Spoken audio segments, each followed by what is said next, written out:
dar, pelo menos terminar a prova. Eu quero terminar a prova do teorema de decomposição de Zariski e quero mostrar a vocês como é o algoritmo na prática, de fato. Eu dei um exemplo, eu vou lembrar aqui como funciona, né?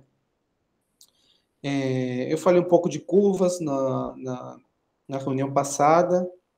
Falei mais ou menos por que era importante, né, o teorema de decomposição de Zariski. Eu queria decompor na linguagem da geometria algébrica, né, decompor um divisor efetivo ou pseudo-efetivo como soma de dois divisores, um deles ser parte positiva, a outra parte negativa, satisfazendo algumas propriedades, né? A primeira é que a parte positiva é NF, eu vou lembrar a definição. A parte negativa é efetivo, eu vou lembrar a definição. E essa matriz de interseção da parte negativa, considerando só os elementos que aparecem aqui, as curvas, né? É uma matriz negativa definida. E a propriedade 2 é fundamental, a 3 também, que diz que a interseção da parte positiva com cada curva da parte negativa era zero. Tá? Então, esse é o teorema na geometria algébrica. Mas o que a gente vai fazer é mostrar o teorema do ponto de vista puramente da álgebra linear. Então, eu começo com o espaço... Desculpa te interromper. Você falou do outro encontro o que era pseudo-efetivo? Acho que não, né? Não falei. Não falei. Falou só efetivo, eu acho. Só efetivo. Então, vou começar com o espaço vetorial sobre os racionais, tá? Eu só preciso isso, de dimensão finita. Uma forma bilinear simétrica, tá? Que vai ser um produto de interseção. Ou seja, se eu tenho uma base e eu intersecto dois elementos distintos, isso sempre é maior ou igual que zero. Tá? Isso se reflete quando se você considera que os vetores são curvas, né? Como eu quero aqui, né? Curvas. Se reflete no fato que se você intersecta duas curvas distintas, você tem uma quantidade positiva de pontos de interseção, ou zero. Né? E, claro, se você faz a autointerseção de uma curva, que é uma definição topológica, isso sim pode ser negativo. Tá? Então, um produto de interseção é uma... Opa, tem outro Rafael Constante aqui. Produto de interseção é simplesmente uma forma bilinear simétrica que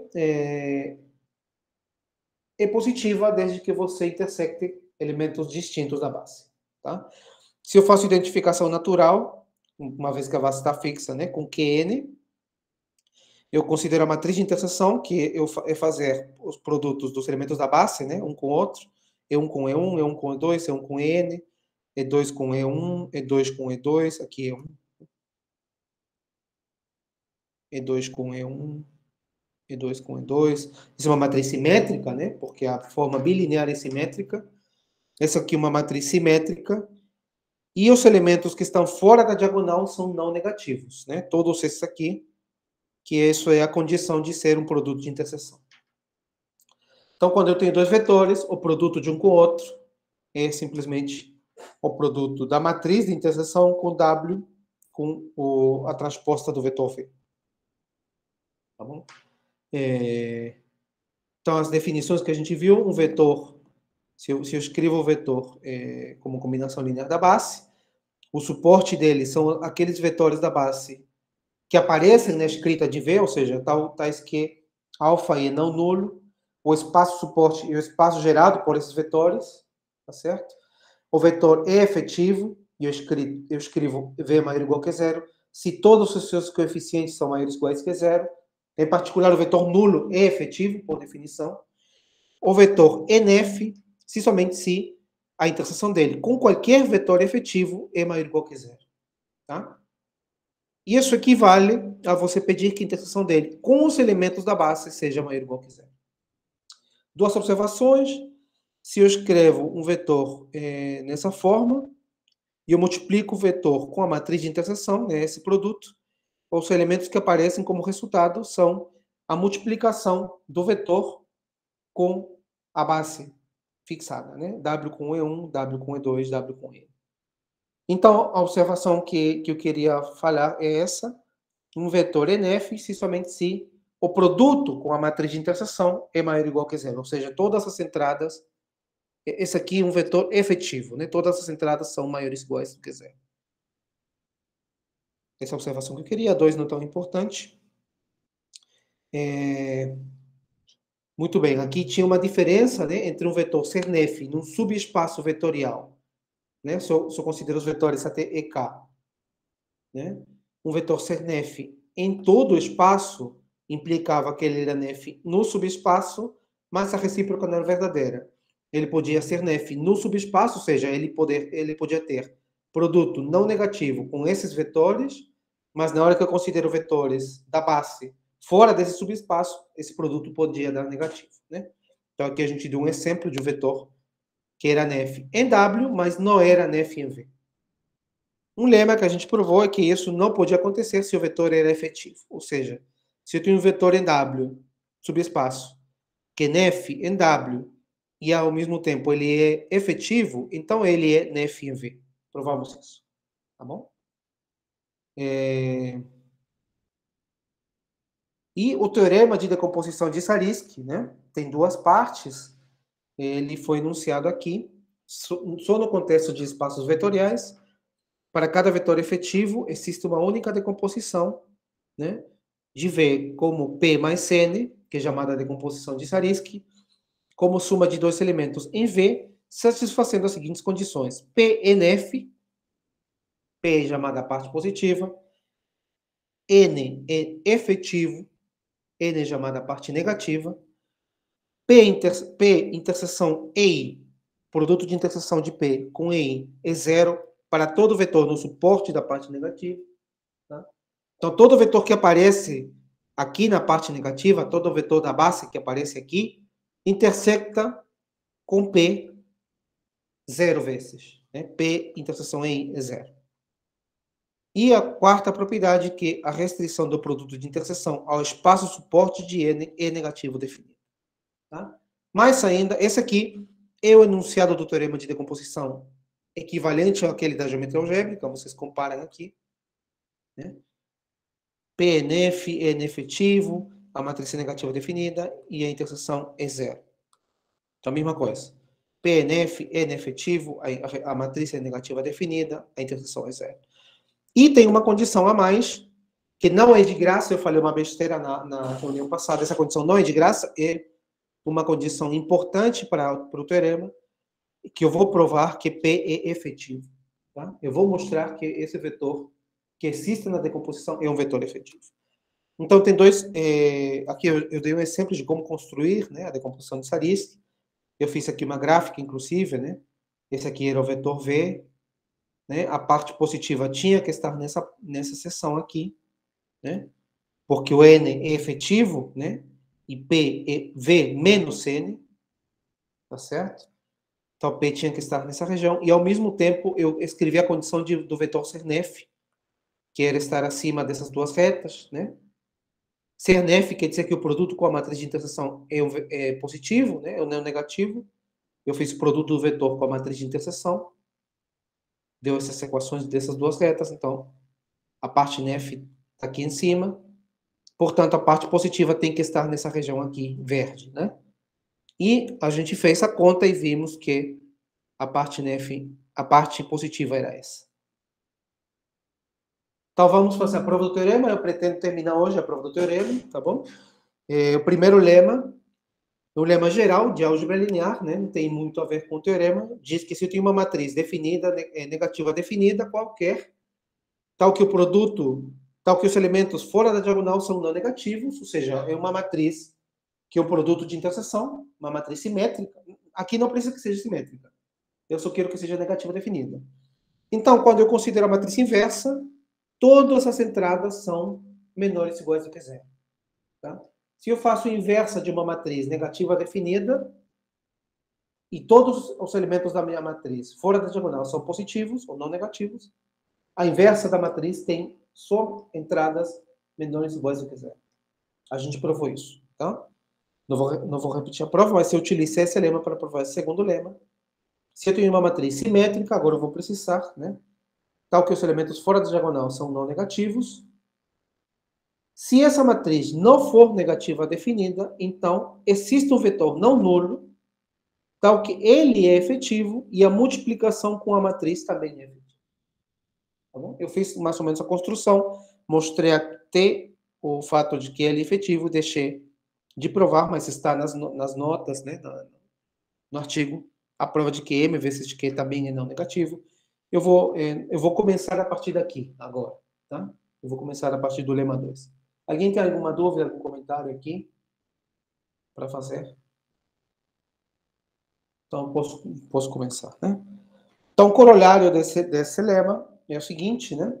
Suponha que eu tenho um subespaço de V e suponha que a restrição da matriz do produto de interseção a esse subespaço não é negativo definida, tá? Então, eu tenho um subespaço onde a matriz de interseção não é negativa definida. Então, nesse subespaço, eu vou encontrar um vetor não nulo, que é NF e efetivo. Tá? Por quê? Porque lembra que o vetor Q é NF, da observação de hoje, da aula passada, né? Ou da reunião passada, que é NF, se somente se M vezes Q é efetivo. Né? Então, eu aplico esse lema, né? Encontro um vetor que é efetivo e que M vezes Q é efetivo. Né? Então, simplesmente aplico isso. M vezes Q é efetivo implica que o vetor é NF. Tá? E o vetor é efetivo porque eu já tinha isso, né? Tá aqui, ó. No lema 2. O vetor é efetivo. Tá? Então, se a produto de interseção em W não é negativo, eu vou encontrar nesse espaço um elemento NF e efetivo. E não nulo. Não nulo. Não nulo, também é importante. Tá bom? É consequência do lema anterior. Então, agora eu vou provar a existência da decomposição de Zariski. Tá? Existência. Então, olha só. Eu vou pegar um vetor efetivo.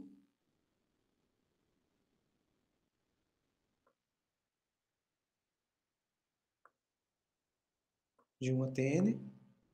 Vetor efetivo. Tá bom? E, por enquanto, eu vou me permitir trabalhar com coeficientes reais. Tá? Quer dizer, esses coeficientes aqui são racionais. Todo lembra que é um espaço vetorial sobre Q, né? Então, esse aqui é racional. Né? Mas, a partir de agora, eu vou me permitir trabalhar com coeficientes reais. Tá? Então, vamos permitir coeficientes reais. Só um momento. Depois eu vou voltar para os racionais e vou provar que não tem problema. Tá bom? Então, eu vou considerar as seguintes condições, tá? Eu quero, né? Queremos. O que eu quero, né? Eu quero um vetor P, que vai ser a parte positiva.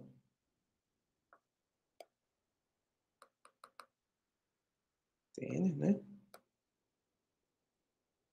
E eu quero que V seja P mais outro vetor, tal que outro vetor seja efetivo, né? Em particular, eu quero que cada coeficiente de P seja menor ou igual que CI. Tá bom? Quero que os coeficientes de V sejam maiores ou iguais que os coeficientes de P. Porque eu quero que N seja efetivo.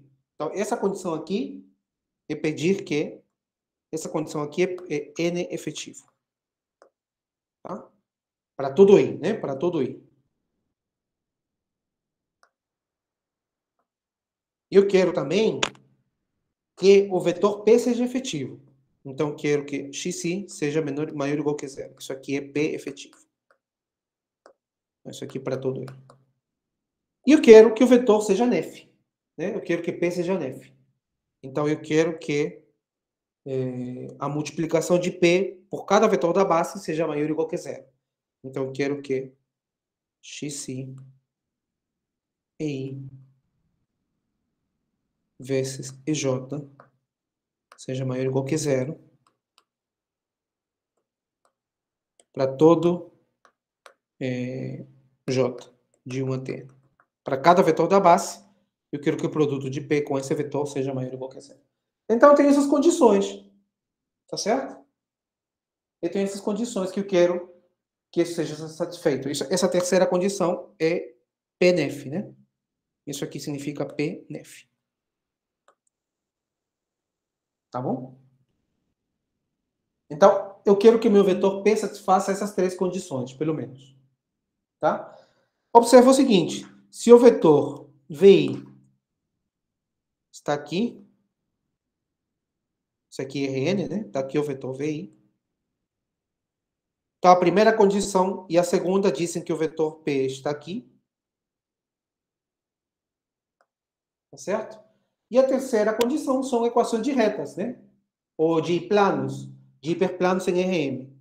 Né? Então, a terceira condição são coisas assim.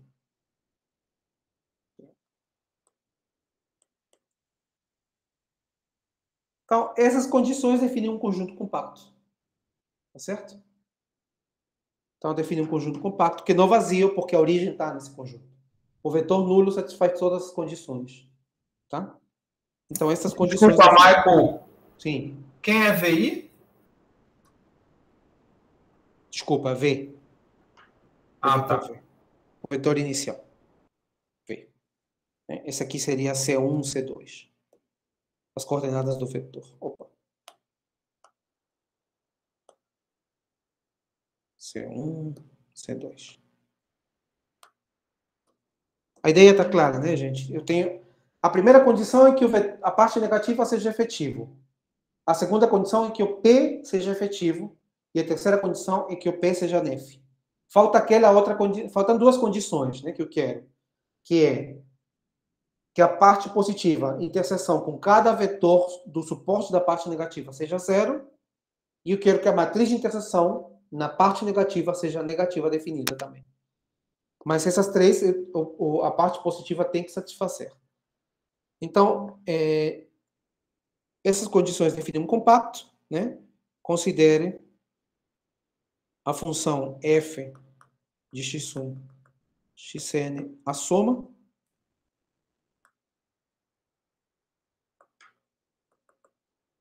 Né? Então, tome um ponto x1, xn, no compacto, que maximiza a função f. Que maximiza f. Tá? E, então, defina P como exatamente essa soma.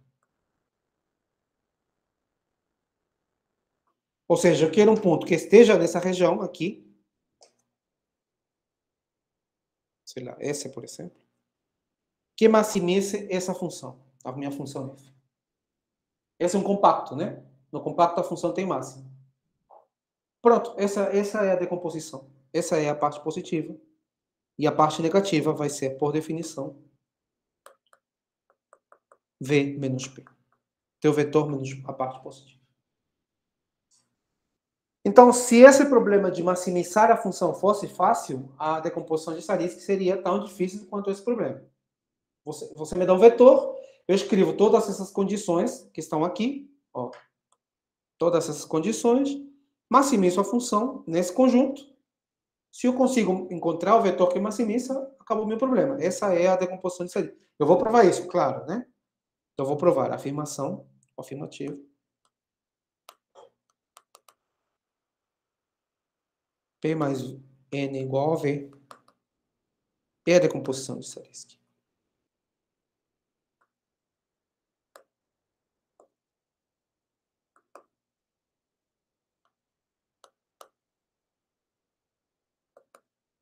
De V. Encontrei P, se encontrei P, encontrei N. Basta você encontrar um ou outro, né? Porque se você encontra P, N é V menos P. Se você encontra N, P é V menos C. Tá bom? Só que esse é problema difícil, né? Maximizar uma função em um compacto, em princípio, não é... Tem métodos de aproximação, sei lá, mas em princípio não é fácil. Depende do compacto. Mas por que essa decomposição de Zariski? Isso que eu quero provar. Isso já prova o teorema, pelo menos a existência, né? Provaria a existência. Né? Então, primeiro,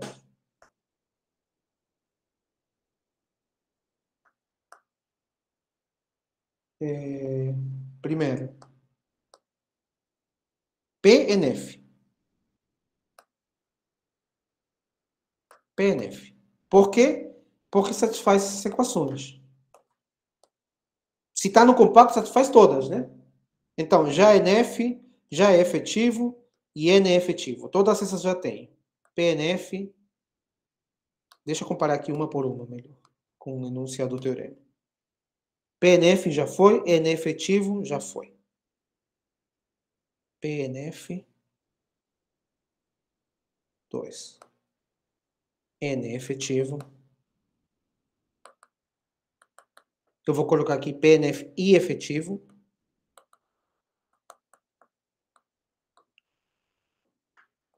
Vamos lá. PNF é essa condição daqui. E efetivo é essa condição daqui. N efetivo é essa condição daqui. Tá bom? Falta provar que a interseção de P com cada elemento do suporte de N é zero e que a restrição do produto de interseção ao suporte de N é negativa definida. Tá bom? Então, vou provar 3. 3. Então, por que ficou assim? Tome um vetor no suporte de N. Tome E, J, no suporte de N. Quer dizer que ele aparece, né, na escrita de N. Né? É um número, é um vetor que aparece quando você escreve N. Tá bom? Agora, a construção, a prova é muito bonita. Note o seguinte, né? Note que se epsilon é muito pequeno,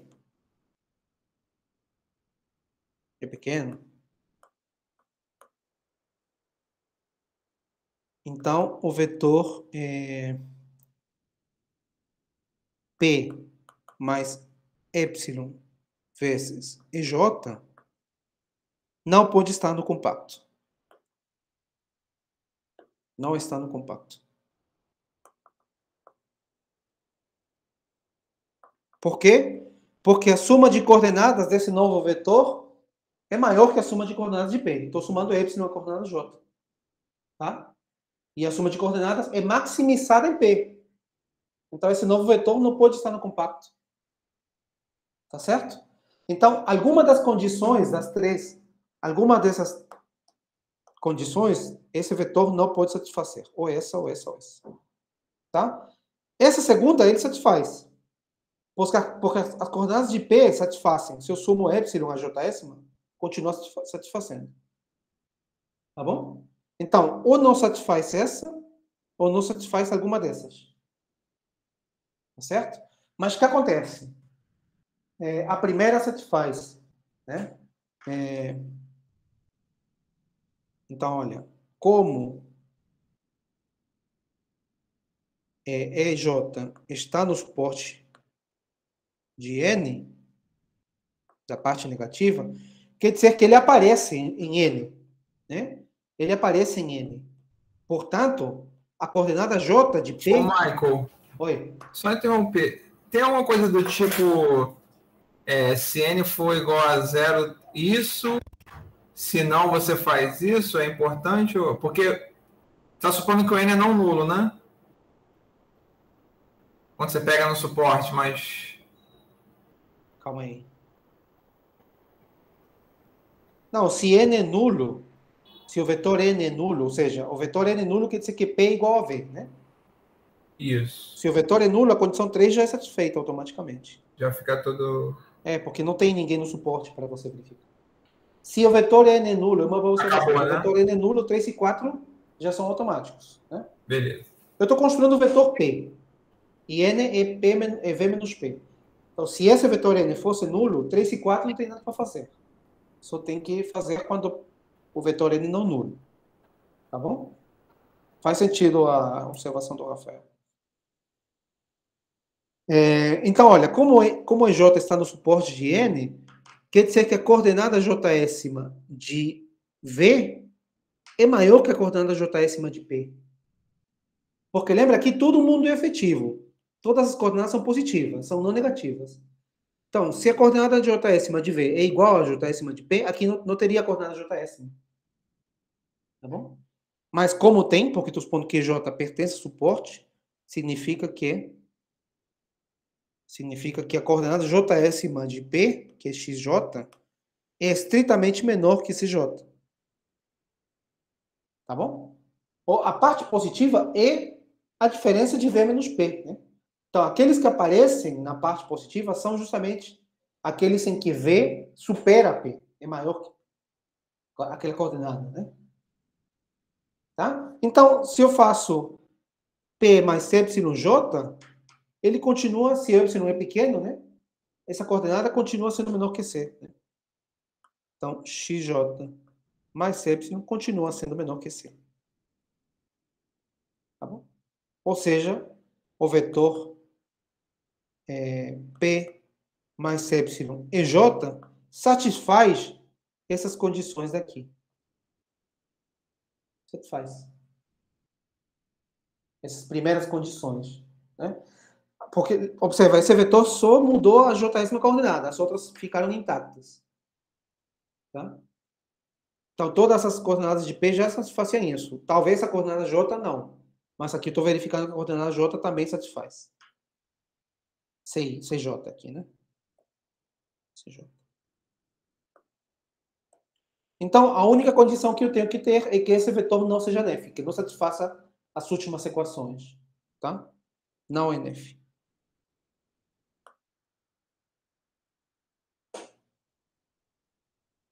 Não ser nef quer dizer que algum vetor da base intersecta ele de maneira negativa. Tá bom? Só que, se eu faço interseção, se I é diferente de J, e eu faço interseção desse vetor com EI, isso dá o quê? P vezes CI mais epsilon EI EJ. P vezes CI é positivo, porque P é nef, ou não negativo, maior ou igual que zero. EI vezes CJ também, né? Então, isso aqui é maior ou igual que zero. Porque I é diferente de J, né? Tá? Então, eu sei que P mais epsilon e J intersecta algum vetor da base negativamente, mas não pode ser um vetor EI com I diferente de J, tem que ser o próprio J. Tá? Logo, P mais epsilon EJ vezes CJ, esse aqui é negativo. Tá certo? Tomo o limite epsilon indo para zero, eu faço epsilon tender a zero, isso vale para todo epsilon pequeno, né? E eu vou ter que P vezes CJ é menor ou igual que zero.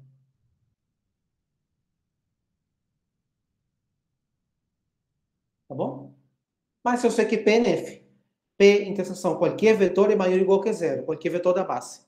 Se também é menor ou igual que zero, isso significa que P vezes CJ é zero.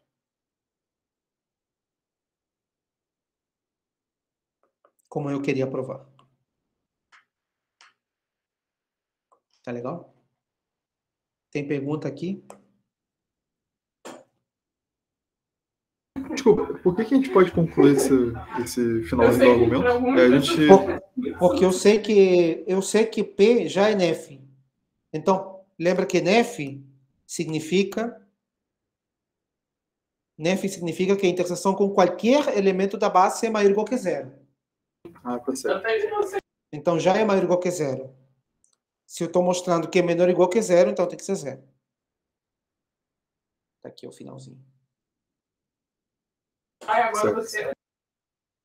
Muito legal. Agora eu vou provar que a restrição é negativa. Tá bom?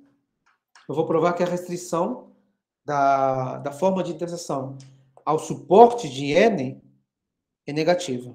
Então, 4.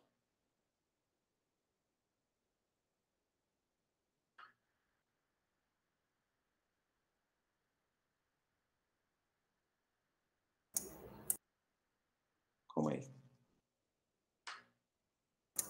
Agora que vai entrar os lemas? O lema... Vai. Calma aí. Não usou ainda, né? Ainda não sei. Agora vai entrar. Claro, porque o lema lembra que... Gente, deixa eu sair aqui e entrar de novo, que está dando... Às vezes esse programa... Olha só.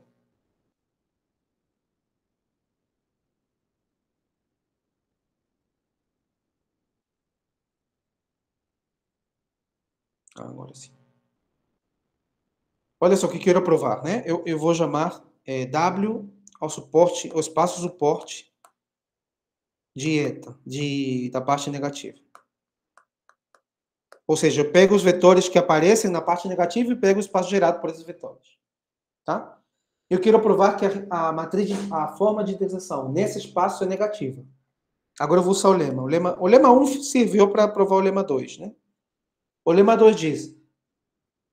De fato, eu vou usar o corolário. O corolário é uma reformulação do lema. Se eu tenho um subespaço onde a matriz não é negativa, então existe um vetor não nulo, que é nef e efetivo. É isso que eu vou usar, tá? Então, se a forma de interseção não é negativa em W,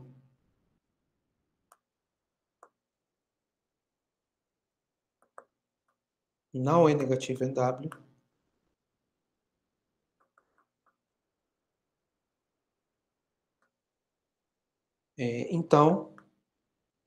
existe um vetor não nulo em W, existe Q não nulo em W, ou seja, no suporte de N, da parte negativa, ou seja, Q se escreve somente usando aqueles vetores que aparecem em N, aqueles vetores da base que aparecem em N, né? Nef e efetivo. F efetivo. Tá bom? Então, olha, considere o seguinte vetor. Considere o vetor P mais epsilon Q para epsilon positivo suficientemente pequeno.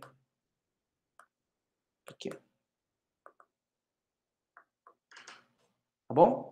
De novo, lembra que o Q é efetivo, então as coordenadas são não negativas.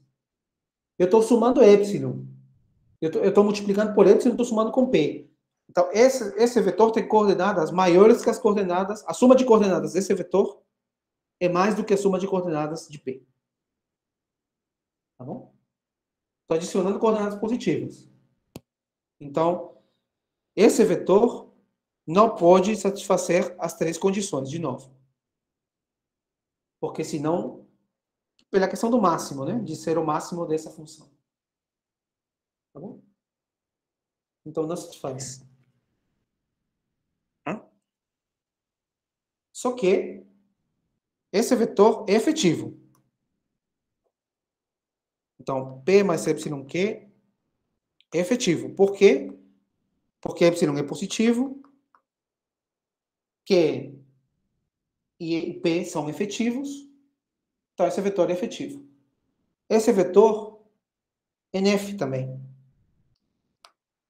Esse vetor é nef. P mais epsilon Q é nef.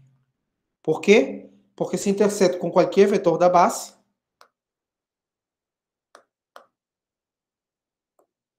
isso dá P vezes CJ, epsilon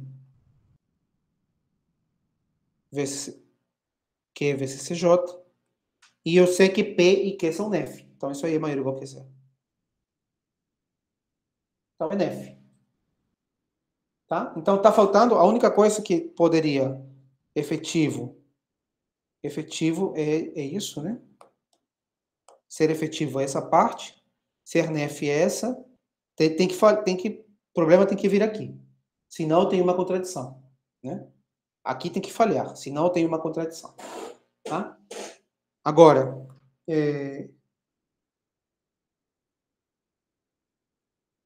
então eu vou pegar o vetor V e vou diminuir do vetor P mais Epsilon-Q.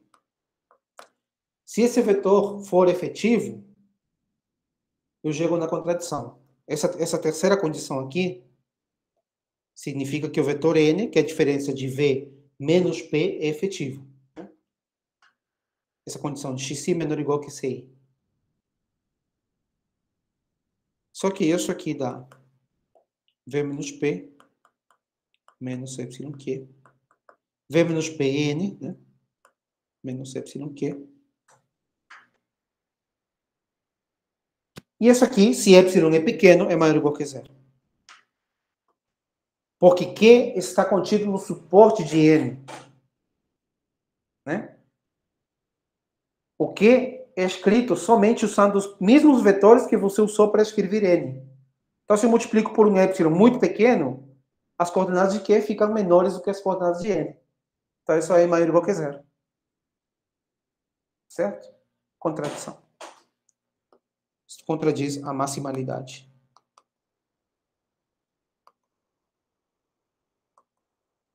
A maximalidade.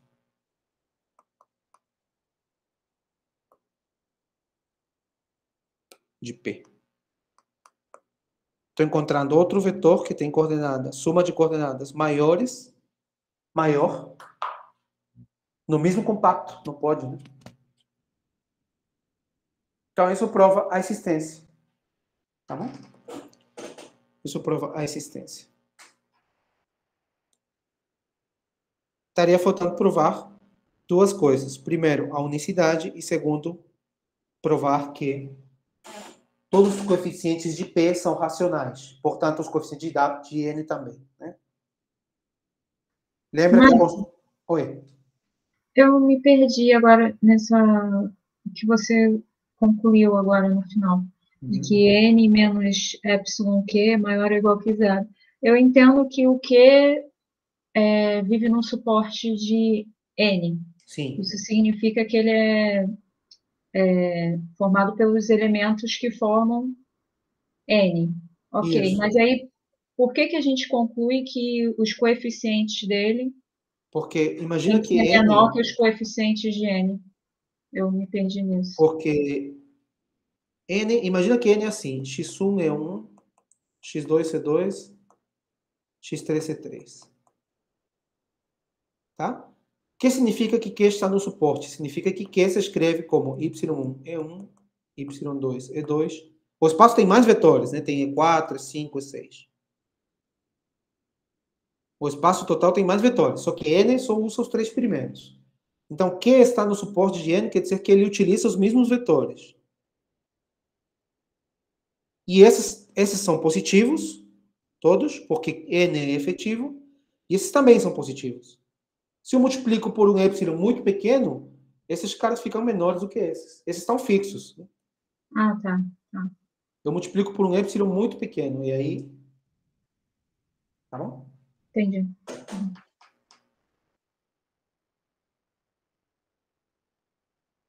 Parece um joguinho de álgebra linear muito elementar, mas na hora que você for estudar geometria algébrica e for calcular a parte negativa, é muito útil essa dinâmica de entender esses conceitos.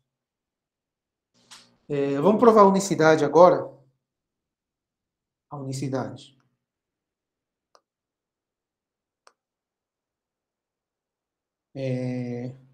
Então, antes de provar a unicidade, eu preciso de um leminha, de um lema, tá? Para esse lema, eu vou dar uma definição. Se eu tenho dois vetores quaisquer, se V é esse vetor,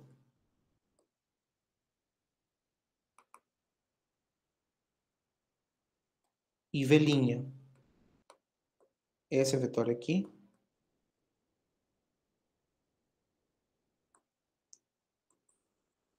então eu defino o máximo, o vetor máximo, é uma notação que eu vou utilizar só agora, tá? De V e V' como sendo a soma do máximo de xi com xi'. seja, escolho o máximo dos coeficientes entre os dois. Tá bom?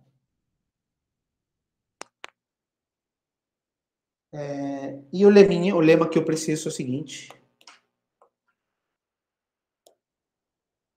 Eu pensei, deve dar para provar em uma linha, mas não é tão simples. Olha o seguinte. Se V e V' são nef, então o máximo também é nef.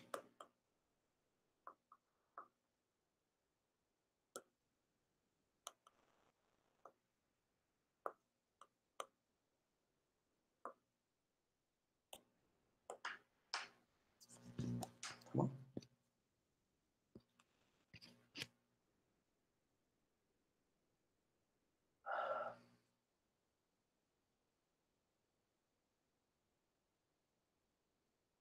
Tá bom? Esse é o lema que eu vou precisar.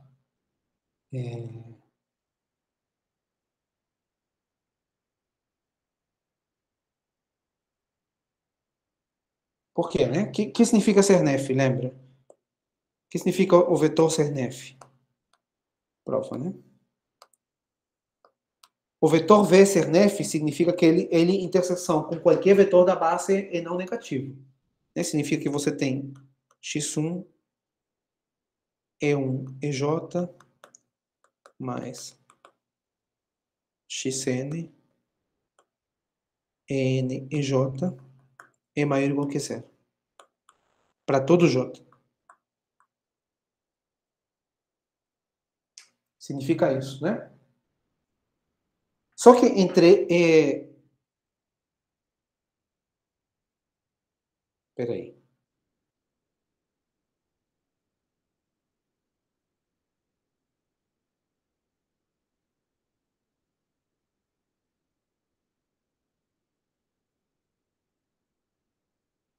Isso. Tá bom?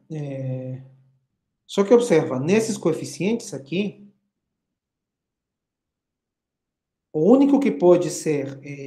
todo mundo é não negativo, todos esses coeficientes. O único que poderia dar negativo é quando aparece EJ com EJ. Tá bom? Lembra que fora da diagonal, a matriz é todos os elementos positivos, não negativos. Tá? Então, eu sei que o vetor VI satisfaz, eu sei que o vetor VJ também satisfaz.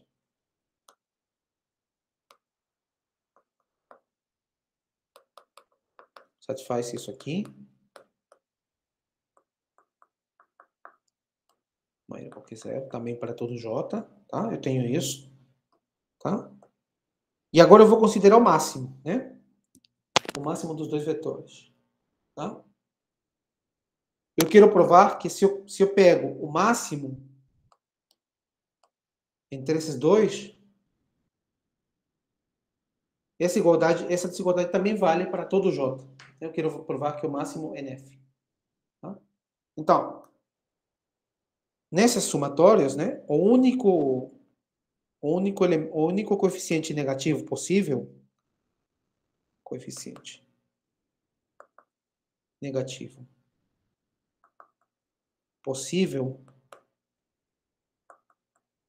é, como eu disse, EJ com EJ. O resto é tudo não negativo. Certo? Como que eu resolvo isso, né? Então, suponha que o coeficiente Js de V é maior ou igual que o coeficiente Js de V'. Um deles é maior, né? Maior ou igual.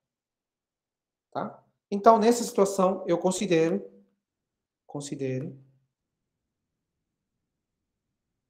o vetor máximo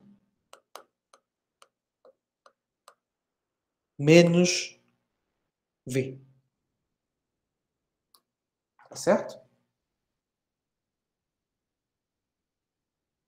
Então, o jésimo coeficiente desse vetor, é zero. Tá bom? Porque o máximo, o jésimo coeficiente do máximo é xj. Se eu diminuo o v, dá zero. Então, esse coeficiente que podia dar negativo aqui, não me atrapalha mais. Porque agora está multiplicado por zero. Tá bom? Então, este vetor é maior ou igual que zero, né? Todos os seus coeficientes são maiores ou igual que zero, porque eu estou tomando o máximo entre os dois, então sempre é maior ou igual que o v. Tá bom? Maior ou igual que zero. Então, este vetor satisfaz este vetor. Ou as coordenadas deste vetor, né? As coordenadas deste vetor.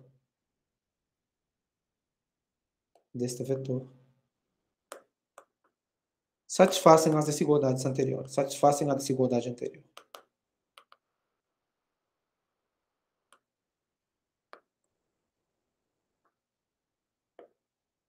Por quê?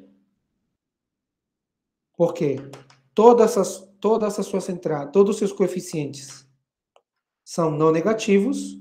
Então, essa soma aqui, todo mundo negativo. E o único cara que poderia dar negativo, que é J com J, aqui é zero. Então, é maior ou igual que zero, somatório. Tá bom? Eu sei que o vetor V também satisfaz, né? As coordenadas de V também satisfazem.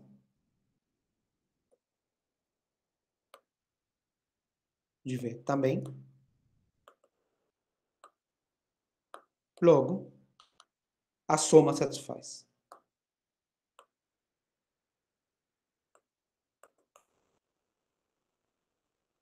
Estou somando duas desigualdades, né? Todo mundo é maior ou igual que zero. Duas desigualdades continua a satisfação. E a soma é exatamente o máximo, né? A soma desse vetor com V é o máximo. Então, tem o lema. E agora sim eu vou provar a unicidade, tá? Então, vamos lá. Eu vou provar a unicidade. O que eu fiz? Ô, Maico, volta ali, por favor. Eu entendo, você tirou o cara que podia dar negativo, né? Uhum. E aí, quando você multiplica, você está usando... Você sabe que também tem cada uma daquelas lá em cima verdadeira. Isso. Mas porque, por exemplo, quando você olha aquele vetor ali, né, que você escreveu, o máximo de v' menos v, ele pode aparecer as coordenadas alternando da desigualdade lá em cima, né? Mas todos são positivos. Todos os coeficientes são positivos. Ou seja, se você escreve esse vetor, aqui, máximo v' menos v, ele se escreve assim, ó. Ele se escreve assim, y. Ah, tá certo, ele é maior ou igual a zero, né? Tá bom. yn, onde todos esses são maiores ou iguais que zero, yi maior ou igual que zero, e yj é zero. Então, esse vetor satisfaz essa desigualdade. Ah, beleza. Tá bom? Tá bom. Obrigado. Então, agora eu vou provar a unicidade. Tá? Então, prova da unicidade. Então, vou supor que eu tenho duas maneiras de fazer a decomposição. Prova da unicidade.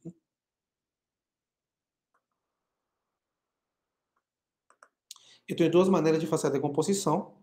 Tá?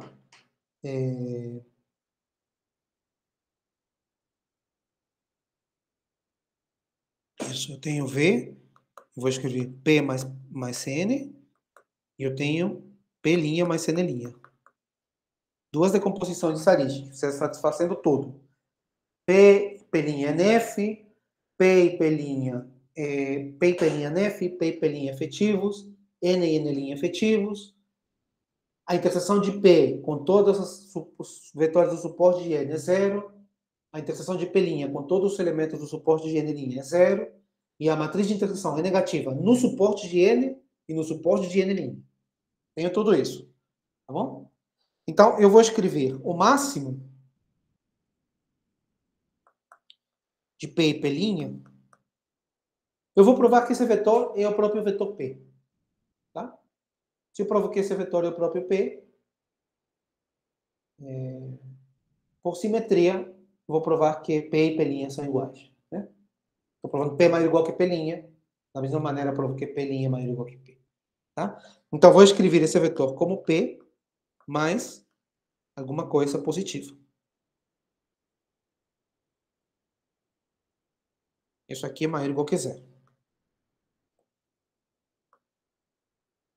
Certo? Eu gostaria de provar que esse vetor que eu escrevi maior ou igual que zero é zero. Tá bom? É maior ou igual que zero porque o máximo de P e P' é sempre maior ou igual que P. Tá bom? Então, eu gostaria de provar que esse vetor é zero. Né? Então, o que acontece com cada elemento do seu suporte? Né? Se o vetor é zero, acabou. Eu vou supor que ele não é nulo. Então, se EI está no suporte desse vetor, está no suporte deste vetor, suporte com uma P. Né?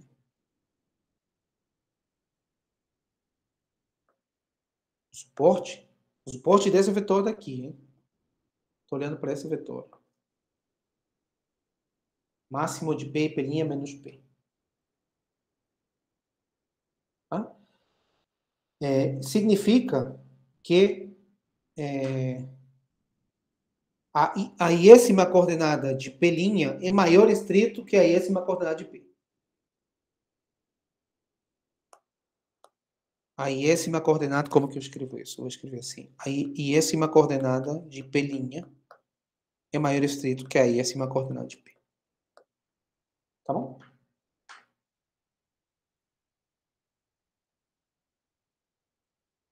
Esse vetor tem suporte justamente onde P' ganha de P, né? Onde isso não é P.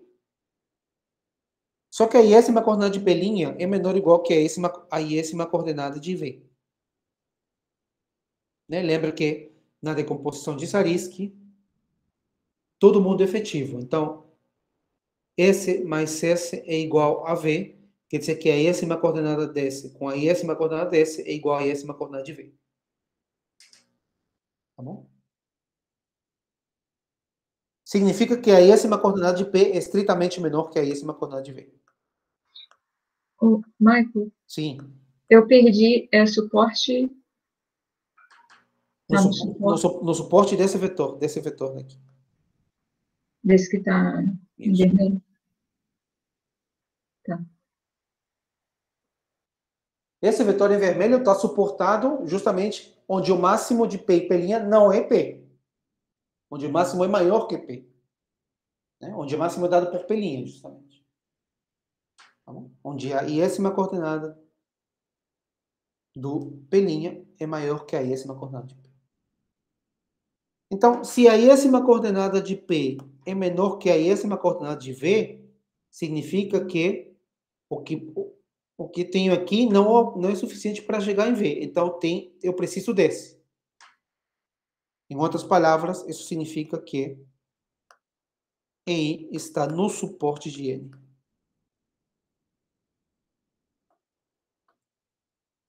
Tá bom?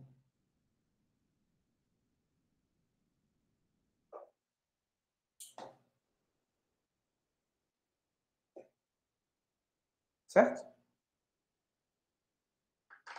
Então, esse vetor que está aparecendo aqui não está em qualquer lugar. Esse vetor está no suporte de N. Agora, o que acontece com o vetor no suporte de N? Para EJ. No suporte de N, o que acontece? Eu sei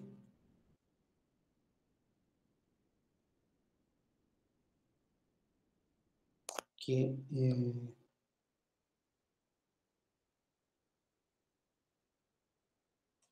eu sei, calma aí, lema. Eu sei que o máximo de P com EJ é maior ou igual que zero, não é isso?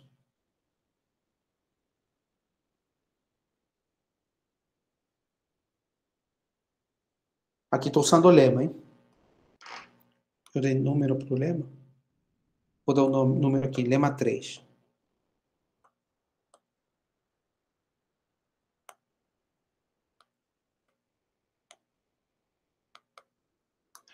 Se V e V' são nefs, o máximo é nef.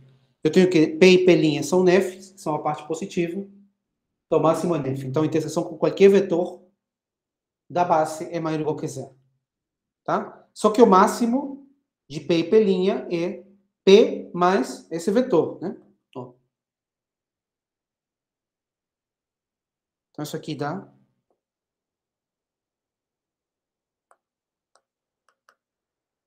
P mais esse vetor daqui.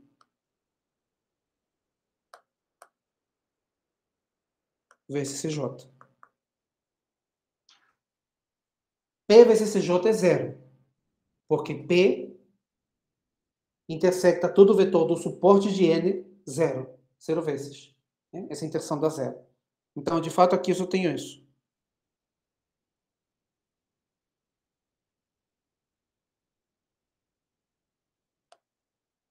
É X, I, E, I, J.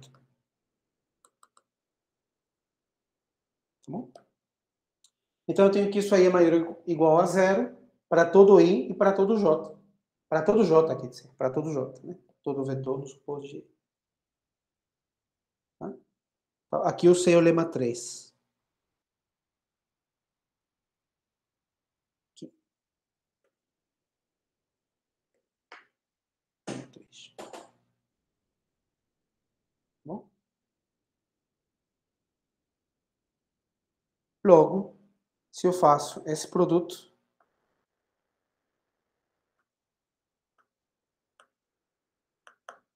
desse vetor com ele mesmo,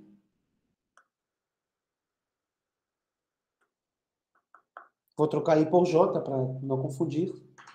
Faço produto do vetor que eu quero, do vetor vermelho, da caixinha vermelha, com ele mesmo, ele é maior ou igual que zero. Né? Por quê?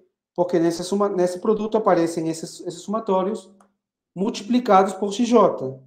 Só que XJ é maior ou igual que zero. Todos os coeficientes do vetorzinho aqui são não negativos. Isso aí é maior ou igual que zero. Eu sei que o produto de um vetor com ele mesmo ser maior ou igual que zero implica que o vetor é zero. Pois a matriz é negativa definida. Né? Pois o produto de interseção, pois a forma de interseção é negativa.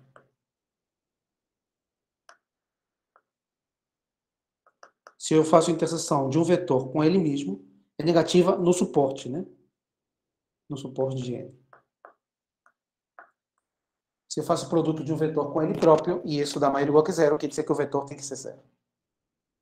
Tá bom? E se todo xi é zero, significa que o máximo é... Então, o máximo de P e P' é P. Analogamente, eu provo que o máximo é P'. Analogamente, eu provo que o máximo é P'. Isso prova que P é igual a P'. Portanto, N é igual a N'. Né? Se P e P' são iguais, então N e N' também são. Então, isso termina a prova da unicidade. E agora o que está faltando para terminar a nossa prova é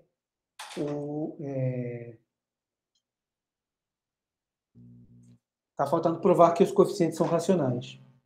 Tá bom? Então, vamos para a última parte. Michael, me explica o que eu perdi aqui.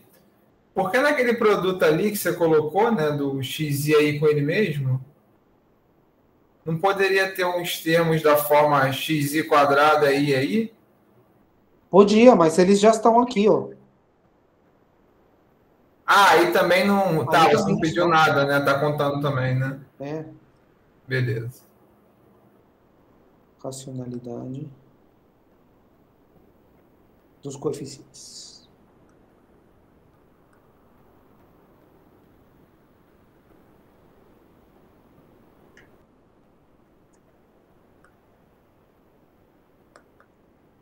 Racionalidade dos coeficientes. Muito bem. Então, eu tenho que o vetor V tem coeficientes racionais. Eu comecei o vetor com o qual eu comecei, né? Sei em igual a 1 até n. Eu tenho o vetor P, que eu construí, tá bom?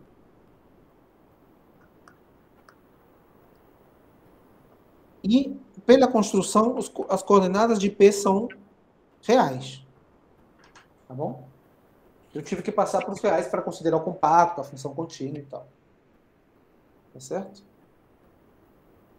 Eu gostaria de provar que... e claro, está faltando dizer que V é igual a P mais C, né? V é P mais C. Eu gostaria de provar que os coeficientes... eu sei, além disso, eu sei que CI está nos racionais para todo I. Com isso, eu gostaria de provar que o XI também é número racional. Tá? Agora, o que acontece? Se E está no suporte de N, se eu tenho o vetor na base no suporte da parte negativa, então esse somatório aqui é zero. Vou chamar XJ aqui, EJ. Esse somatório aqui é zero.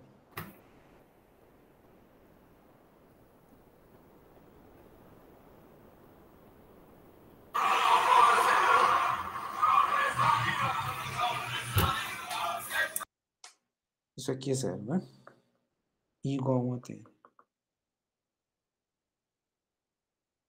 Então, para cada EJ, eu tenho aqui eu tenho tantas equações como vetores no suporte de N. Certo? E se EJ não está,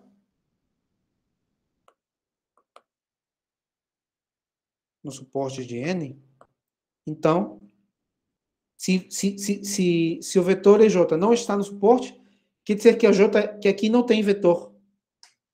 Portanto, a JS coordenada de P coincide com a JS coordenada de V.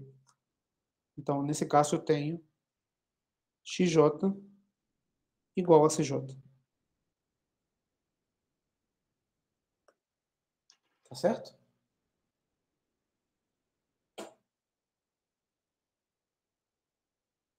Então, eu tenho aqui N equações no total. Tá bom? Eu tenho N equações lineares, né? No X. Eu vou reordenar a base. Reordene a base.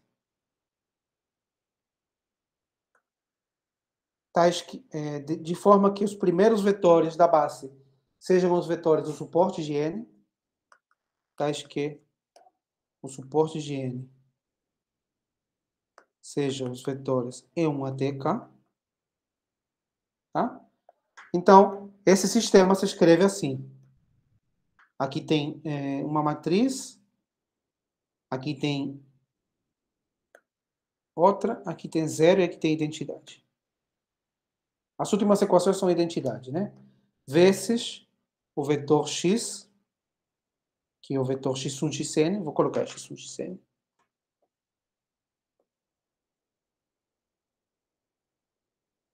É igual a um vetor da forma 0, c. Tá certo? Onde esses daqui são as interseções dos primeiros K vetores. Eu ordenei, né? Para que seja dessa forma. Então, essa matriz aqui é negativa, definida. Essa aqui. Essa aqui é negativa. Em particular, e não singular. Tá bom? Então, o que eu tenho é que essa matriz aqui é invertível, né? invertível, porque tem identidade, e tem uma matriz não singular do outro lado.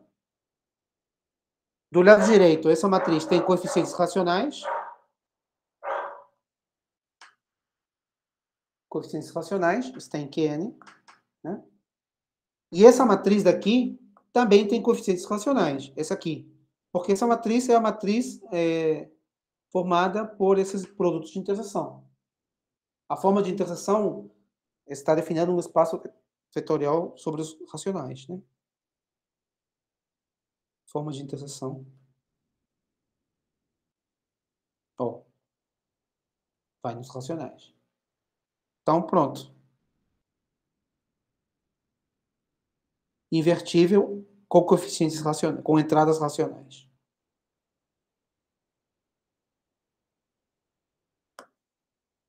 Com entradas racionais. Então, tudo está nos racionais, de fato. Eu resolvo, né, o sistema e as soluções são racionais. Tá bom?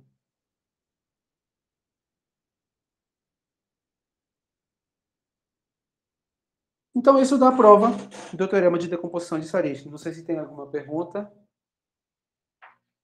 Eu queria saber, onde é que a gente usou aquele lema que fala da matriz, da parte, acho que é esse, né? Da parte diagonal da matriz inversa ser negativo, acho que é isso. Esse aqui, olha. Esse aqui.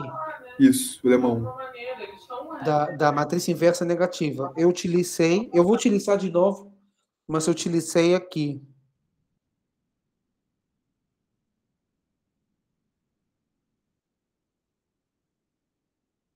Para provar que eu utilizei nessa construção aqui. Quando eu provei esse segundo lema, eu falei assim, existe um vetor no núcleo dessa matriz. Estar no núcleo quer dizer que ele é zero. Isso quer dizer que esse linha é dessa forma. E eu aqui utilizei que as entradas aqui são menores ou iguais que zero, para provar que isso aqui é maior ou igual que zero. Que eu queria provar que o vetor era efetivo. Eu queria provar que esse vetor no lema 2, que ele era efetivo. Ou seja, eu sei o lema 1 para provar o lema 2. Mas eu vou utilizar de novo. Isso é um fato muito legal, porque, no princípio, não tem nada a ver com o resto da prova. Se você tem uma matriz negativa definida, tá? Imagina que você permite ter elementos negativos na diagonal, mas fora é tudo positivo. Quando você inverte a matriz, as entradas são negativas. O menor é igual que zero. Eu chamo negativo, o menor é igual que zero. É muito interessante isso. Tá bom? Mas então, como eu disse, esse teorema, essa prova que eu apresentei tem um problema. Ela precisa de um algoritmo para encontrar o teorema de decomposição. Ele é um teorema de existência e unicidade. Mas ele não diz como encontrar a decomposição, né? Quer dizer, ele diz, mas você precisa de uma maximização. Um problema de máximos. Tá? Então, eu quero apresentar o algoritmo. Não sei se vai dar tempo de apresentar tudo, mas eu quero apresentar o algoritmo e mostrar para vocês como o algoritmo funciona. Tá? Como, uma vez que você tem sua forma de interseção, dado um vetor qualquer, você consegue correr atrás da decomposição de Sariski. Como funciona essa decomposição de Sariski? O engraçado é que a construção do teorema de existência de unicidade, ele corre atrás da parte positiva. É a construção da parte positiva. O algoritmo é o contrário. Você tenta construir a parte negativa. Tá? Para quem estudou foliações, tem aquele teorema de Macquillan, né, que ele diz como deveria ser a parte negativa da decomposição de Sariski de uma foliação. Então, de fato, na prática, o que você tenta fazer é isso. Você tenta saber quem deveria ser a parte negativa. E é mais ou menos natural. Eu vou tentar explicar por quê. Tá? Tem alguma pergunta aqui em relação à prova que vocês... Volta no enunciado rapidinho do teorema de decomposição de Sariski.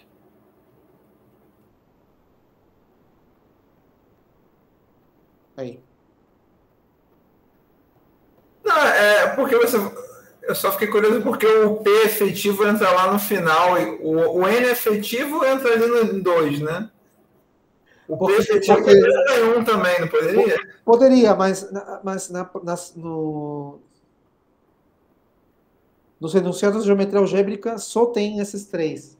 Não tem QP efetivo. Eu acho que porque é óbvio que tem que ser efetivo, por algum motivo. Calma aí. Porque, de fato, esse teorema acontece. É mais ou menos claro que o P tem que ser efetivo, deveria ser efetivo. Então, ele não aparece no enunciado. Porque a parte negativa, você lembra, ele vem das explosões, né, dos divisores excepcionais. Então, a parte positiva são as curvas mesmo. São as curvas que vêm já de baixo. Então, ele tem que ser efetivo. Entendi. Mesmo no contexto de álgebra linear, manteve mais ou menos o enunciado, né? Ele copia o enunciado, mas, de fato, você tem na prova QP efetivo. Certo. Então, deixa eu dar aqui o algoritmo original. O algoritmo original? Eu acho que é o algoritmo original, sim. É assim que o Zariski fez a decomposição dele. Acho que não consigo fazer todo hoje, mas podemos começar. Algoritmo original de Zariski.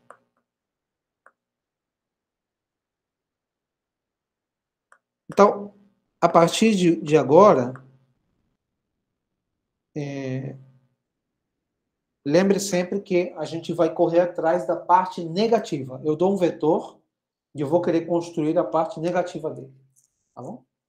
Então, antes disso, eu vou dar duas definições. Eu vou dizer que W é um subespaço especial. Subespaço especial é um subespaço que é gerado por um subconjunto da base. O subconjunto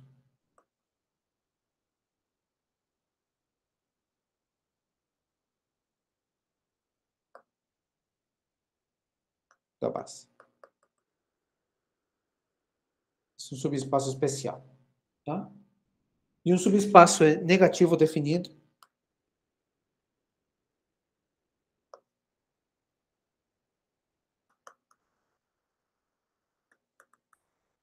Se a forma de interseção restrito a ele é negativo definido. Né? Em um subespaço, tal que a restrição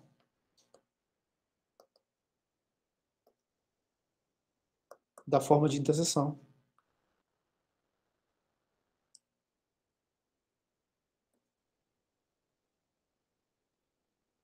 a W é negativa. Ou seja, se eu pego dois vetores não nulos, se eu pego um vetor não nulo em W, a interseção dele com ele mesmo é sempre negativa. Tá bom? Vou dar um exemplo aqui.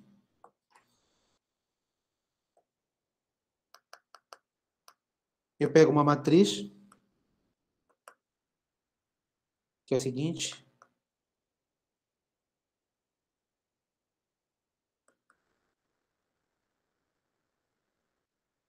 Um, dois.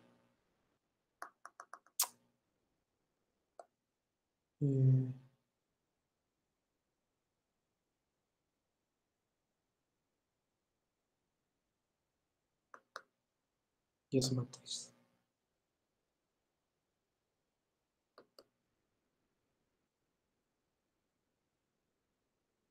Matriz simétrica. Fora da diagonal todo mundo é positivo, não negativo. Na diagonal todo mundo é negativo aqui. Tá? Então, eu vou fazer a rede de subespaços negativos. Tá? Rede. É importante ter essa rede, porque o algoritmo vai através dessa rede. Subespaços negativos. Tá? Então, eu vou denotar assim. 1 quer dizer o espaço gerado pelo vetor E1. Tá? 2 pelo vetor E2, 3 pelo vetor E3, 4 pelo vetor E4. Todos eles são negativos. Por quê? Porque E1 ao quadrado é menos 2, E2 ao quadrado é menos 2, E3 ao quadrado é menos 2, E4 ao quadrado é menos 2. Tá bom? Agora, se eu pego o vetor gerado por E1 e E2,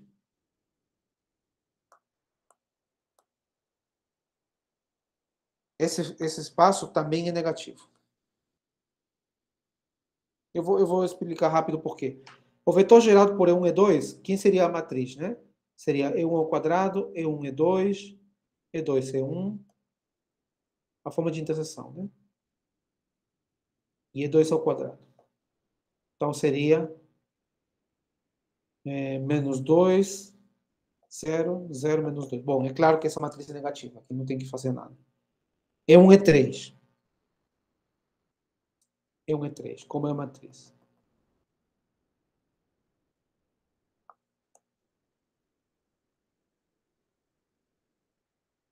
E1 E3. A matriz é E1 ao quadrado, menos 2, E3, 1, E3 é 1, E3 ao quadrado, menos 2. Essa matriz também é negativa definida. Tá? Você pode encontrar os seus valores, ou pode fazer xy, xy, e ver que isso aí, se x e y não são nulos os dois, isso aí é positivo. Tá? Então, é um 3, um 4 também é. Gerado por E1 e E4. Gerado por E2 e E3 também é. Gerado por E2 e E4 não. A matriz gerada por E2 e E4 é E2 ao quadrado, menos 2.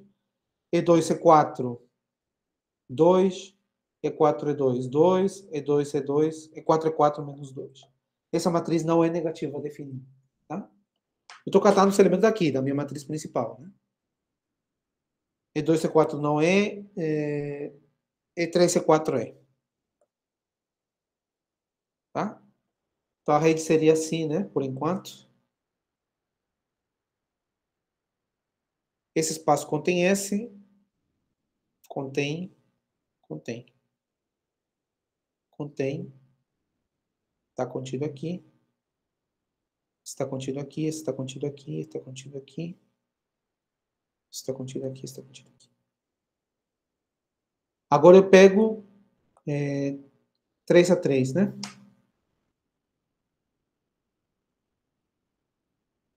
Três a 3. Eu vou dar a resposta logo, não faço essas contas de autovalores, tá?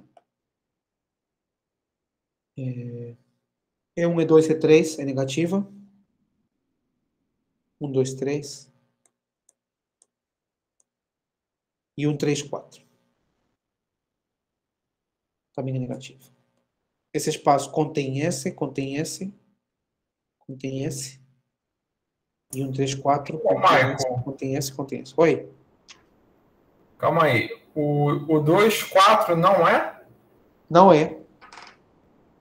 Porque o produto dá positivo e o traço é negativo, né? O determinante, você está falando? O determinante dá positivo, o produto dos autovalores. E o traço é negativo. Os dois não são negativos, então? Calma Eu aí. estou fazendo confusão. Qual o determinante? Como é? Você está falando E2, E4? Aquele ficou menos 2, menos 2, 2, menos 2, 2, 2, menos 2. Vamos lá. Menos 2, 2, 2 menos 2. Determinante é 4. É 2, né? Não é 0 o determinante? Ixi! Desculpa. Fiz conta errada. Eu fico confuso. Eu calculei 2 no determinante. Desculpa. Fiz aí. É isso, tá? Vocês acreditem em mim que é isso mesmo. Tá bom?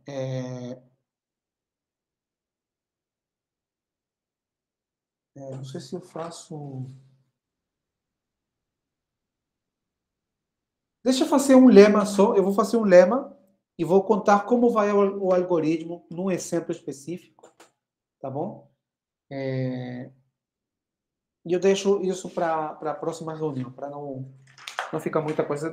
Eu estou fazendo lemas assim porque eu acho a álgebra linear que está por trás disso muito bonita. Então, deixa eu começar com um lema. E eu quero mostrar uma coisa para vocês. Lema 4. Lema 4. Tá? Então é o seguinte. Seja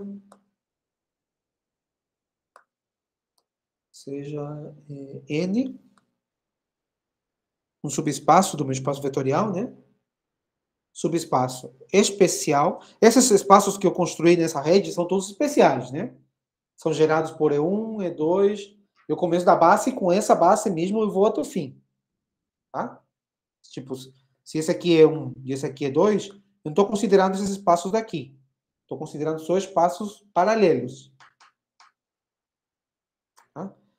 Então, se N é um subespaço especial, é especial negativo definido, especial negativo definido,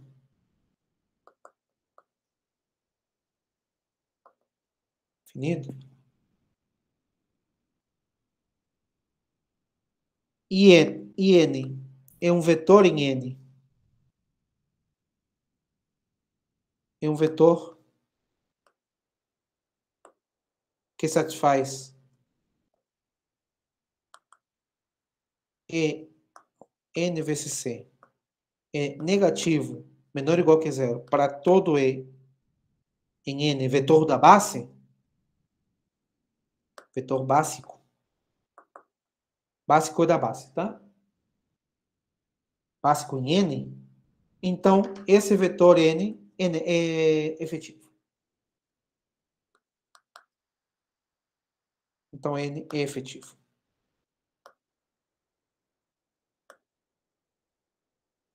O que significa ser efetivo? Bom, vamos lá.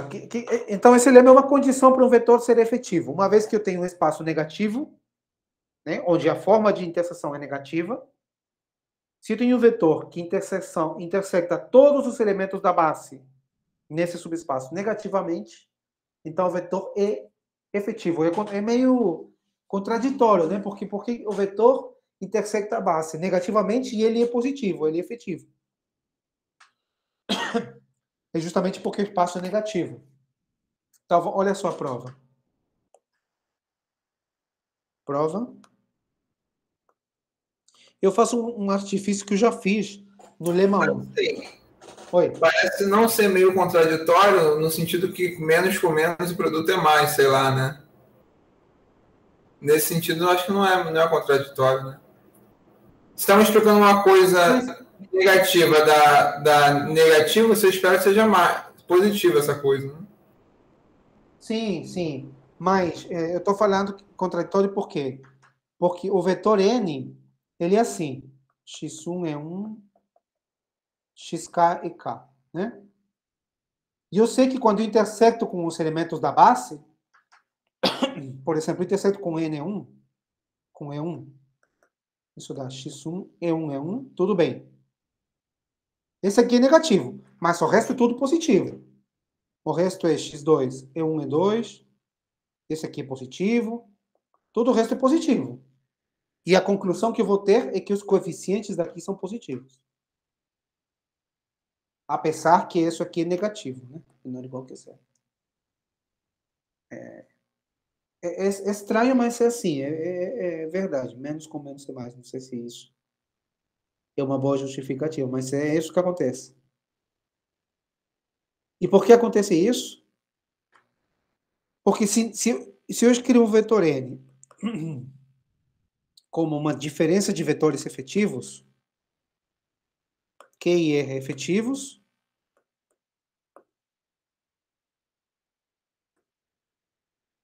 sem elementos comuns no suporte.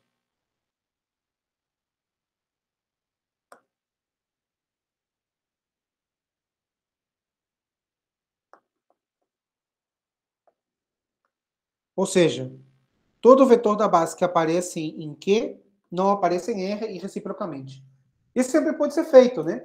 Simplesmente escrevo o vetor N como soma de vetores da base, algumas coordenadas, alguns coeficientes são positivos, outros são negativos, separo. Tá bom? Eu sempre posso fazer isso. Então, como não tem elementos comuns no suporte, significa que Q vezes R é maior ou igual que zero. Tá? Porque não tem autointerseções, não tem EI com EI. O que tem de EI em Q não tem em R. Então, estou interceptando vetores distintos da base e os coeficientes são todos não negativos, porque os dois vetores são efetivos, né? Q e R são efetivos. Então, isso é maior ou igual que zero. Logo, se eu faço se eu faço R vezes R menos Q vezes R, isso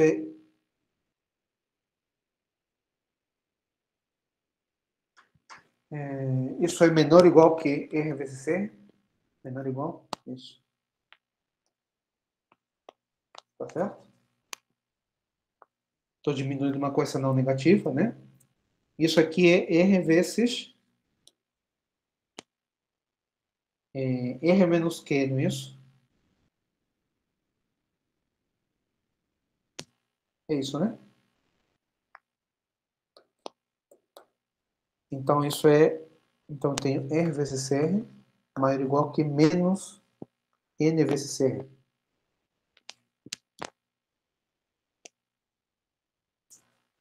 Tá bom? Só que N intersecta todos os elementos da base de maneira negativa. Tá bom? Então, quando eu intersecto N com R, isso dá negativo. Porque R tem coeficientes positivos e a interseção com os elementos da base é negativa. Então, essa interseção é negativa. Como tem menos, vira positivo.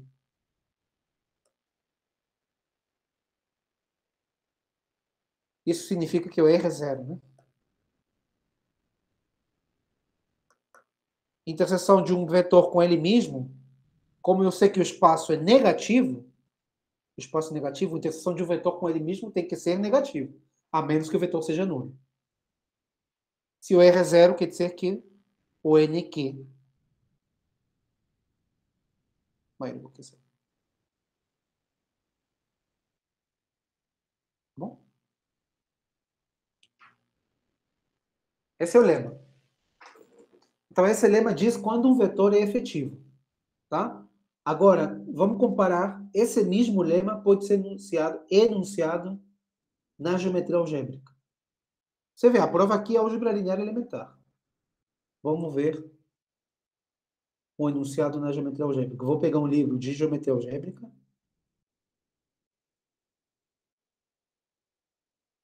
Livro sofisticado.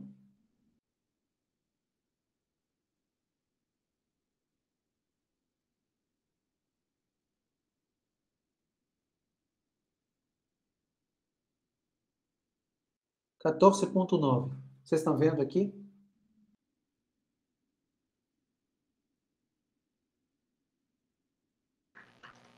Curvas integrais na superfície X, tal que a matriz de interseção é negativa definida. Seja D um divisor tal que a interseção com cada elemento é negativo, então D é efetivo. E a prova é toda feita na geometria algébrica. Você pode ler a prova pensando em geometria algébrica, mas está fazendo álgebra linear, de fato. Você compara com a prova que a gente, com o que a gente fez, né? É álgebra linear. Todos esses lemas que eu vou fazer agora, que são álgebra linear, estão aqui no livro. Eu vou fazer todos esses lemas. Esse lema. Divisor. Eu vou fazer com divisor efetivo, não vou considerar ser efetivo, mas... Vou fazer todos esses lemas que estão enunciados na linguagem da geometria algébrica, mas que não são nada mais do que álgebra linear. Tudo isso dá para fazer em álgebra linear. Isso que é interessante. Então, deixa eu só mostrar a vocês como corre o algoritmo de decomposição de Sarisk num exemplo. Tá? Deixa eu só fazer um exemplo aqui. Eu vou utilizar os lemas toda hora. Os lemas, eles vão garantir que o algoritmo está certo, que o algoritmo de fato funciona. Tá?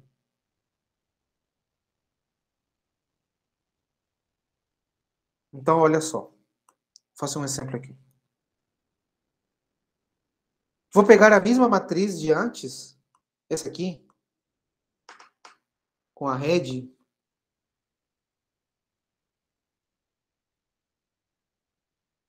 e vou levar para lá.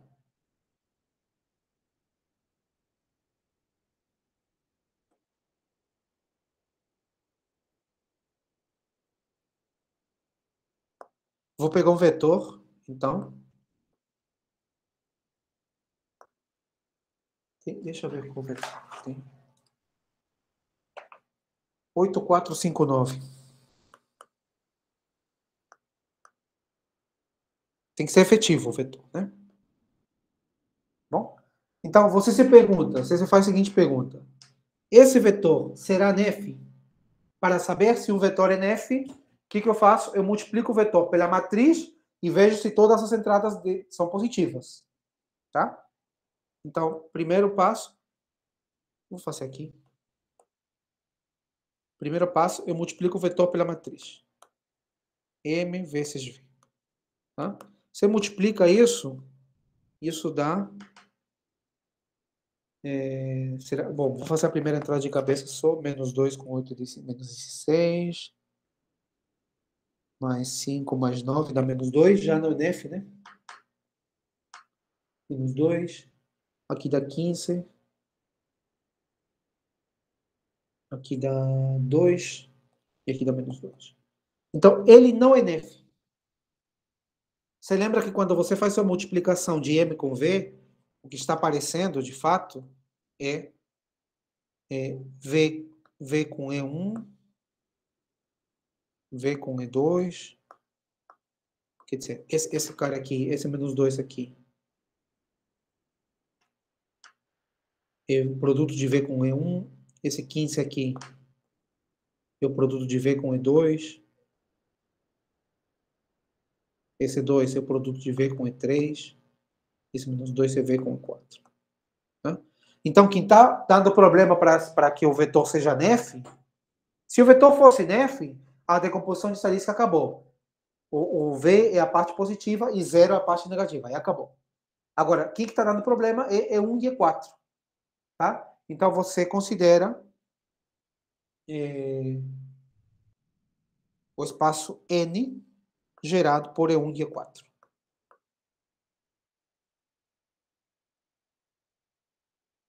Tá bom? Esse espaço é negativo.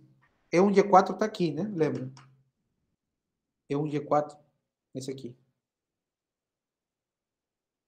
Então, aqui começa a minha decomposição de estatística, nesse espaço. Eu vou buscar ali a parte negativa. Tá? Então, como é o segundo passo do algoritmo? Você pega um vetor em E1, E4, chama ele de N1, x é 1 mais y é 4, e vai resolver o seguinte sistema. Você vai resolver E1, eta 1 vezes E1, e V vezes E1, e eta 2 vezes E2 é igual a V vezes E2. Resolve esse sistema. Esse é o algoritmo. Resolve o sistema. Como dá esse sistema? O que dá? Eta vezes E1 dá x E1, que é menos 2, mais y E1, E2, desculpa, aqui não é 2, é 4. E1 é 4, né? Confundo sempre. Mais y, E1 é 4, E1 é 4, é 1, então mais y é igual a V vezes C1, que já sei que é menos 2, tá aqui. E agora, eta 1.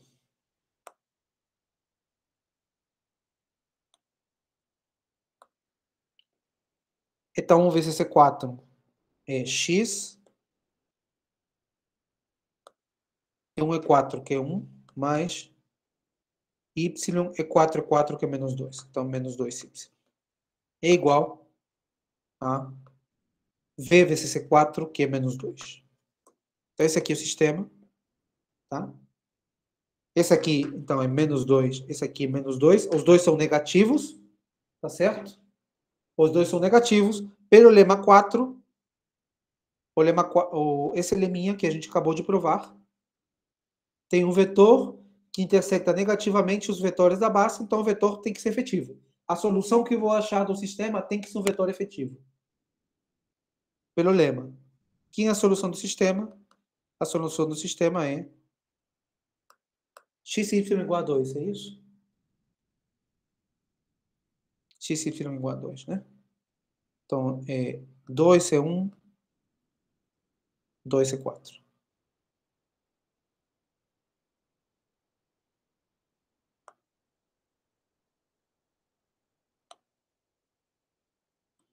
Esse é então. Então, o que eu fiz? De novo, eu me perguntei se o vetor V é nef, tá? Para isso, eu multipliquei pela matriz M. Aquelas entradas que viraram negativas, essas eu utilizei para construir o primeiro espaço. N1. E ali eu procurei o vetor eta1, resolvendo o sistema de duas equações com duas incógnitas. Encontrei o vetor eta1, e agora eu faço V, ou V1, igual a V menos eta1. Então seria o quê? Seria 8, o vetor V é esse, né? 6, 4, 5, 7. Agora eu me pergunto, será que esse vetor é nef? Ele é nef. Se você faz M vezes V1, ele dá...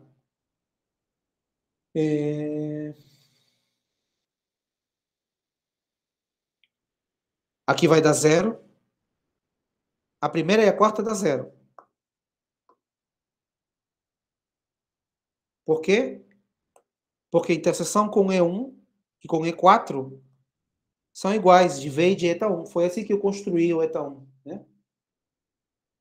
Eu sei que eta1 vezes E1 é igual a V vezes E1. Então, quando eu faço a diferença, a interseção com E1 dá 0. Então, essa entrada dá 0, a quarta também dá 0. E as duas do meio vai dar 11 e 0. Então, ele é nef. Maior ou igual que 0. Todas as entradas são maiores ou iguais que 0. Se alguma entrada fosse não nula, teria que ser a terceira. Porque você vê, o próximo espaço negativo aqui é 1, 3, 4. O espaço que contém esse, né?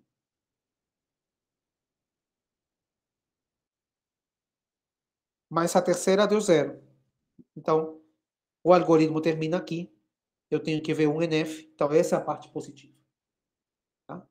Então, V, o vetor V, se escreve como V1 mais C1, mais CN1.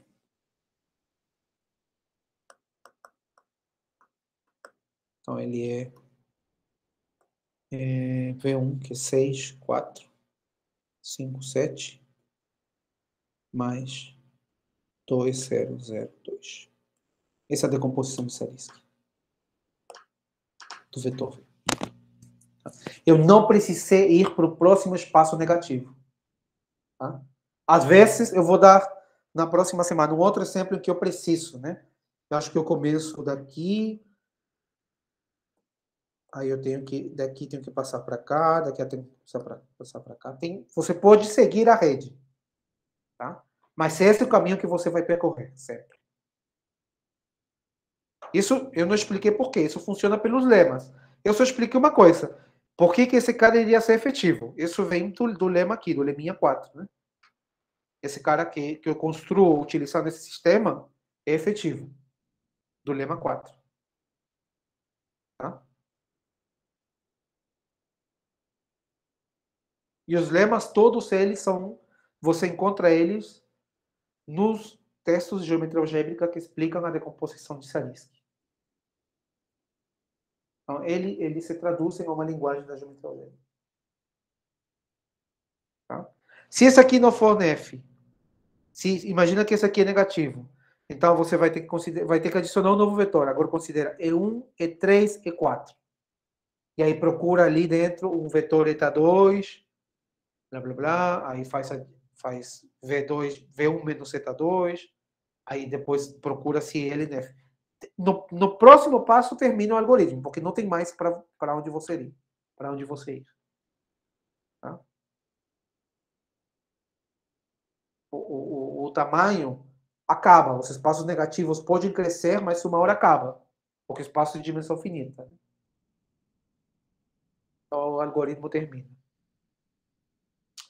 Então, por exemplo, o 2, 4, até aquele erro que eu tinha cometido, ele não é negativo definido, o subespaço, né? Não é.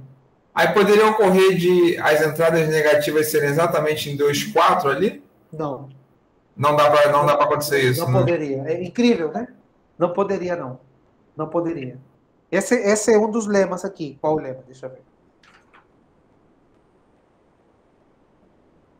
Porque você começa com espaço zero. O zero sempre é negativo definido por definição.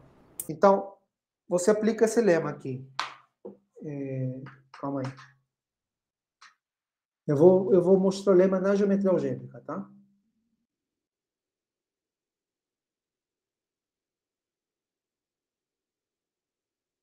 Esse é o lema. 14.2. O espaço, se fosse 2, 4, o espaço teria que ser negativo definido por causa desse lema.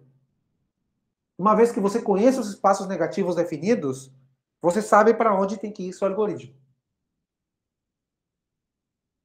Tá? Não sei se dá para entender o lema assim como ele está escrito, né? Está muito... Mas é exatamente isso.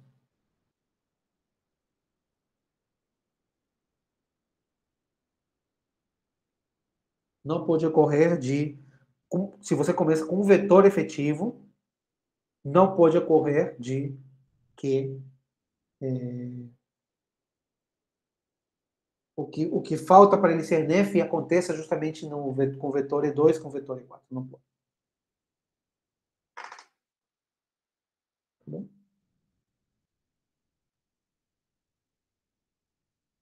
Mais alguma pergunta?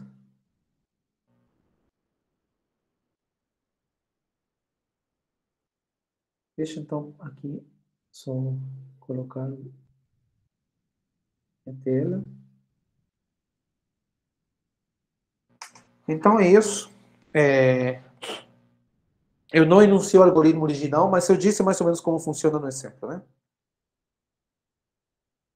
Eu disse mais ou menos como funciona no exemplo.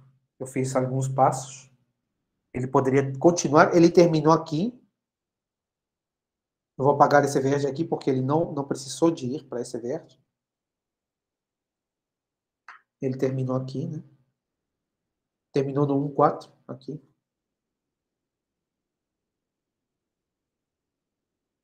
Precisa de um único passo do algoritmo. O algoritmo pode precisar de 0 passos. Você pode começar com um vetor e quando você multiplica pela matriz já dá nef. Já dá todo mundo todas as entradas positivas. Aí termina o algoritmo. Tá? Se não for, então você tenta construir. Mas como você vê, o que a gente tenta construir é a parte negativa. E tento ir corrigindo o vetor, diminuindo a parte negativa.